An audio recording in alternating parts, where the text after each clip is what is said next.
تبارك الذي جعل في السماء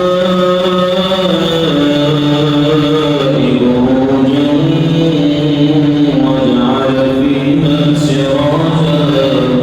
وجعل فيها سراجا وقمرا منيرا وهو الذي جعل الليل والنهار خلفة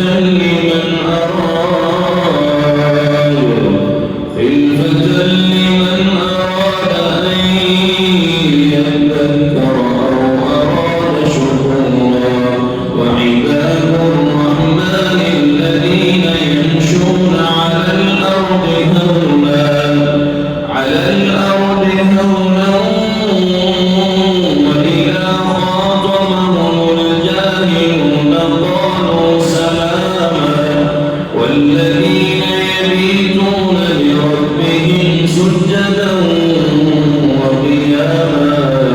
والذين يقولون ربنا اصرف عنا عذاب جهنم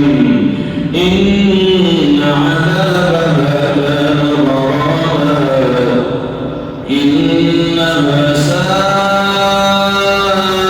ساءت مستقرا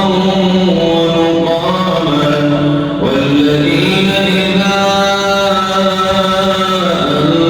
أنفقوا لم يسرفوا ولم يقتروا وكان بين ذلك قواما والذين لا يدعون مع الله إلها آخر ولا يقتلون النفس التي حرم الله إلا بالحق ولا يزنون ومن